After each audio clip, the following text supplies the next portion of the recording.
Hello, आप सभी कैसे हैं। आप सभी का मेरे YouTube चैनल VHU एकेडमी में स्वागत है। आज हम लोग रीजनिंग से संबंधित महत्वपूर्ण प्रश्नों को देखेंगे। ये सारे प्रश्न किसी न किसी एग्ज़ाम में आए हुए हैं। ये सारे प्रश्न होने वाले आगामी एग्ज़ामों जैसे रेलवे की exam, RPF constable, RRB technician grade 3, ALP exam, RPF SI exam, SSC CGL, CHSL, MTS आदि एग्ज़ामों के लिए बेहद ही महत्वपूर्ण होने वाले हैं। तो चलिए आइए एक एक करके शुरू करते हैं। नीचे दिए गए विकल्पों में से संबंधित संख्या को चुनिए। क्वेश्चन है कि नीचे दिए गए विकल्पों में से संबंधित संख्या को हमें बताना है। जिस तरह 8 63 से रिलेटेड है, 13 168 से रिलेटेड है, उसी तरह हमें बताना है कि 11 क्वेश्चन मार्क के स्थान पर क्या होगा, हमें ये बताना है। यहाँ पर अगर आप ध्यान से देखेंगे, यहाँ पे 63 है, यहाँ पर 168 है। अगर 8 का हम लोग स्क्वायर कर देते हैं तो 8 का स्क्वायर कितना होता है, 64 होता है। और 64 में से -1 होकर के यहाँ क्या लिखा जा रहा है, 63 लिखा जा रहा है। यहाँ पर देखिए 13 का स्क्वायर कितना होता है, आपका 169 होता है। अगर -1 कर दें तो क्या आ जाएगा, 168। तो हमें ये पता चल गया कि लॉजिक क्या लग रहा है। लॉजिक सिंपली लग रहा है कि संख्या जो दी गई उसका स्क्वायर करके उसमें से -1 करके अगली संख्या को लिखी जा रही है। तो 11 का स्क्वायर कर लेते हैं। 11 का स्क्वायर कितना होता है, 121 होता है। -1 कर लेंगे तो कितना आ जाएगा, 120 आ जाएगा। तो हमारा राइट आंसर क्या हो जाएगा, क्वेश्चन मार्क के स्थान पे 120। किस ऑप्शन में 120 दिया है, ऑप्शन ए में। तो हमारा राइट आंसर क्या हो जाएगा, ऑप्शन ए। उम्मीद करते हैं कि आप लोग समझ पाए होंगे। चलिए अगले प्रश्न पे चलते हैं। नीचे दी गई श्रृंखला श्रेणी में प्रश्नवाचक चिन्ह के स्थान पर कौन सी संख्या आएगी। हमें बताना है। एक सीरीज दिया हुआ है 1 4 11 26 57 120। तो क्वेश्चन मार्क के स्थान पे क्या आएगा। जब भी आपको सीरीज का प्रश्न दिखे और दो संख्याओं के बीच डिफरेंस बहुत ही कम हो इन स्टार्टिंग में, ओके, तो वहाँ पे कुछ ना कुछ ऐड हो रहा है या सब्सट्रैक्शन हो रहा है। इस बात को आप लोग ध्यान रखिएगा, ओके। जैसे 1 और 4 के बीच में अगर हम डिफरेंस देखें और 4 11 के बीच में डिफरेंस देखें तो यहाँ 3 का है, यहाँ 7 का है, और यहाँ पे तुरंत कितना हो गया, तो आपका 14 का हो गया। 14 का नहीं, 15 का हो गया। तो यहाँ पे सब्सट्रैक्शन एडिशन नहीं हो रहा है और यहाँ 57 से सीधे 120 हो गया। तो यहाँ पे कहीं ना कहीं मल्टीप्लिकेशन हो रहा होगा, उसमें फिर कुछ ऐड हो रहा होगा। तो चलिए देख लेते हैं। अगर 1 में हम लोग क्या करें, 2 का मल्टीप्लाई कर दें और 2 ऐड कर दें तो 4 आ जाएगा कि नहीं। 1 का 2 में मल्टीप्लाई किए और 2 ऐड कर दिए, ओके। इसी तरह सेम हम लोग क्या करें, 4 में 2 का मल्टीप्लाई कर लें, ओके, और +3 कर लें। तो 4 2 9 8 3 11, ओके। पुनः हम लोग 11 में क्या करें, 2 का मल्टीप्लाई कर लें और 4 ऐड कर दें। तो 11 2 9 22 और 22 4 26। हो क्या रहा है यहाँ पर, समझिएगा। पहली संख्या में 2 का मल्टीप्लाई करके 2 ऐड कर रहे हैं, अगली बार दूसरी संख्या में 2 का मल्टीप्लाई करके 3 ऐड कर रहे हैं, और अगली बार 2 का मल्टीप्लाई करके 4 ऐड कर रहे हैं। यानी जो ऐड कर रहे हैं वह एक एक बढ़ता जा रहा है। पहले मैंने 2 ऐड किया, फिर 3 ऐड किया, फिर 4 ऐड किया। उसी तरह 26 में अगर हम लोग 2 का मल्टीप्लाई कर देंगे तो 26 2 52, और 52 में क्या ऐड करेंगे, 5 ऐड करेंगे। तो 52 5 कितना हो गया, 57। 57 में पुनः मैंने क्या किया कि 2 का मल्टीप्लाई कर दिया तो 114 हो गया। 114 में अब क्या ऐड करना है, 6, ओके। 114 में अगर हम लोग 6 ऐड कर देंगे तो 120 आ जाएगा। अब 120 में पुनः हम 2 का मल्टीप्लाई कर लेंगे तो कितना हो जाएगा आपका 240, और ऐड क्या कर देंगे, +7। तो हमारा राइट आंसर क्या आ जाएगा, 247 बन जाएगा। उम्मीद करते हैं कि आप लोग समझ पाए होंगे। चलिए अगले प्रश्न पे चलते हैं। निम्नलिखित प्रश्न में दिए गए विकल्पों में से विषम शब्द का चयन करें। हमें इन चारों में से विषम बताना है। लखनऊ दिया है, कोचीन दिया है, हैदराबाद दिया है, चेन्नई दिया है। बताना है कि which one is different from, इन चारों में से अलग कौन है, ठीक है। लखनऊ को देखते हैं तो ये क्या है, राजधानी है। हैदराबाद भी राजधानी है, चेन्नई भी राजधानी है, लेकिन कोचीन राजधानी है क्या, नहीं। कोचीन क्या है, एक शहर है। लखनऊ यूपी की राजधानी है आपका, हैदराबाद तेलंगाना की राजधानी है, चेन्नई तमिलनाडु की राजधानी है कि नहीं। तो 3 तो एक तरह से रिलेटेड है ना, क्योंकि 3 तो किसी न किसी राज्य की राजधानी है, लेकिन जो चौथा कोचीन है क्या है, यह शहर है, राजधानी नहीं है। इसलिए चौथा हमारा ऑप्शन बी क्या होगा, विषम होगा, कोचीन। चलिए अगले प्रश्न पे चलते हैं। यदि टेलर को 019258 के रूप में लिखा जाता है तो कट के लिए क्या कोड होगा, हमें बताना है, ओके। देख लेते हैं। जब भी ऐसा प्रश्न आए 99% केस में, 99.99% केस में क्या होता है कि प्लेस वैल्यू का गेम होता है। जब भी आपको कोई लेटर दिया हो और उसके बाद उसको न्यूमेरिक वैल्यू से कोड किया गया हो तो समझिए कुछ नहीं हो रहा है, कुछ हो नहीं रहा है, प्लेस वैल्यू का ही यहाँ पे कुछ गेम हो रहा है। ठीक है, तो जब भी ऐसा आपको प्रश्न मिले तो आप लोग क्या करिए, जो भी लेटर दिया हो उसका क्या करिए, आप लोग प्लेस वैल्यू लिखिए। ओके, टेलर है, टी का प्लेस वैल्यू कितना होता है, 20 होता है। ओके, ए का प्लेस वैल्यू कितना होता है, 1 होता है। आई का 9 होता है, एल का 12 होता है, ओ का 15 होता है और आर का 18 होता है। ठीक है, लेकिन हमारा 20, 19, 12, 15, 18 तो यहाँ दिया नहीं है, नहीं दिया ना। तो एक चीज़ करते हैं, देखिए ध्यान से देखिएगा, अगर हम लोग पहला जो 20 है टी का 2 को हटा दें। ओके, ए के लिए 1 है, 1 को रहने दें। यल आई के लिए 9 है, 9 को रहने देते हैं। यल के लिए 12 है तो 1 को मैंने काट दिया, 2 को रहने दिया। मतलब जो टू डिजिट जो प्लेस वैल्यू है उसके पहले डिजिट को हटा दे रहे हैं। ठीक है, उसी तरह ओ का 15 है तो पहले डिजिट को हटा दिया, उसके उसी तरह आर का 18 है तो पहले डिजिट को हटा दिया। अब मेरे पास क्या बच गया, 01928, यानी कि 01928 और यही यहाँ पर दिया हुआ है। यानी कि हो क्या रहा है कि प्लेस वैल्यू को लिखने के बाद जिन भी प्लेस वैल्यू में 2 डिजिट हैं तो उनके पहले वाले डिजिट को हटा करके जितने भी शेष डिजिट बच रहे हैं वही कोड के रूप में लिखा जाता है। तो यही चीज़ हम लोग सेम कर लेते हैं। कट के लिए कर लेते हैं। सी का कितना होता है प्लेस वैल्यू, 3 होता है। यू का कितना होता है, 21 होता है और टी का 20 होता है। जो भी 2 डिजिट प्लेस वैल्यू है उनको 2 आगे का सामने का डिजिट हटाइए, यहाँ भी हटा दिए तो बचा गया हमारे पास 310। किस ऑप्शन में 310 है, ऑप्शन सी में। तो हमारा राइट आंसर क्या हो जाएगा, ऑप्शन सी। उम्मीद करते हैं कि आप लोग समझ पाए होंगे। चलिए अगले प्रश्न पे चलते हैं। नीचे दिए गए प्रश्न आकृति में लुप्त संख्या ज्ञात कीजिए। अगर आप लोगों को ये वीडियो पसंद आए तो एक लाइक ज़रूर कीजिएगा और अगर आप इस चैनल पर नए होंगे तो सब्सक्राइब भी कर लीजिएगा। नीचे दी गई प्रश्न आकृति में हमें लुप्त संख्या बताना है। 7, 6, 21, 3, 8, 12 दिया है और 7, 2 क्वेश्चन मार्क के स्थान पर क्या होगा हमें बताना है। ओके, जब भी इस तरह का प्रश्न दिया जाए आपको मिले, सबसे पहले तो समझिए इस तरह के प्रश्न बहुत इजी होते हैं, लेकिन अगर प्रैक्टिस आप अच्छे से नहीं करते हैं तो मुश्किल भी हो जाते हैं, क्योंकि इसमें अच्छे क्वेश्चंस बनते हैं। आप प्रैक्टिस करते रहेंगे तो ये क्वेश्चंस आसान होते हैं। सबसे पहले हम देख लेते हैं कि 7, 6, 21 में क्या रिलेशन है, 3, 8, 12 में कैसे रिलेशन है। सेम वही रिलेशन 7 2 क्वेश्चन मार्क में लगा करके हम लोग आंसर लाएंगे। ओके, 7, 6 को देखें तो 7 और 6 का मल्टीप्लाई कर दें तो कितना होता है 42, और 42 का हाफ कर देंगे तो 22। यानी क्या हो रहा है, इन दोनों का मल्टीप्लाई करके हाफ कर रहे हैं तो 22 आ रहा है। सेम 3 और 8 का मल्टीप्लाई कर देंगे 24, हाफ कर लेंगे तो कितना 12, यानी 12 आ गया। कुछ हो नहीं रहा है, नीचे के 2 डिजिट दिए हैं उनका मल्टीप्लाई हो रहा है और उनका हाफ करने के बाद ऊपर वाली संख्या आ रही है। चलिए सेम चीज़ हम लोग कर लेते हैं 7 2, तीसरे वाले फिगर में 7 2 का मल्टीप्लाई कर लेंगे 14, हाफ कर लेंगे तो कितना आ जाएगा 7। किस ऑप्शन में 7 दिया है, ऑप्शन बी में। तो हमारा राइट आंसर क्या हो जाएगा, ऑप्शन बी। उम्मीद करते हैं कि आप लोग समझ पाए होंगे। चलिए अगले प्रश्न पे चलते हैं। निम्नलिखित विकल्पों में से दी गई छवि का जल प्रतिबिंब की पहचान करना है। बेहद इजी क्वेश्चन है। आप लोग इस तरह के प्रश्नों को हमेशा ऑप्शन से जाइए। जल प्रतिबिंब बनाना है तो ये उल्टा जाएगा, टी ऐसे सेम दिया है, टी यहाँ भी सेम दिया है तो ऑप्शन ए भी होगा नहीं। ओके, के को ध्यान से देखिए, के में यहाँ के डी में सेम टू सेम रख दिया, ये भी नहीं होगा। तो बचा क्या हमारा ऑप्शन सी, ऑप्शन सी हमारा राइट हो जाएगा। तो इस तरह का जब भी आपको प्रश्न आए तो आप इसको लिख करके कभी भी जल प्रतिबिंब मत बनाइएगा।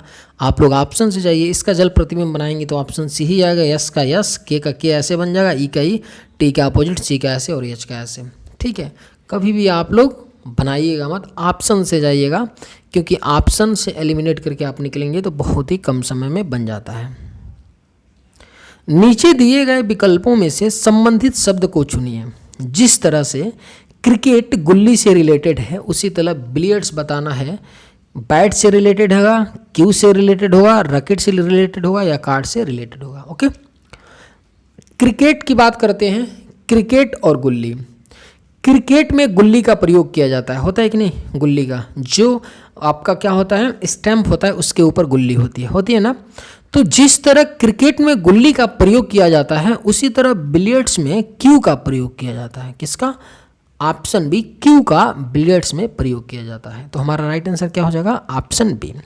इस तरह के प्रश्नों को करने के लिए आपको थोड़ी बहुत शब्दों के बारे में जानकारी होनी चाहिए, क्योंकि यहाँ पर कोई भी शब्द दे सकता है। यहाँ पर कोई देश दे दे, उसकी राजधानी दे दे, ऐसे भी बन सकता है। चलिए अगले प्रश्न पे चलते हैं।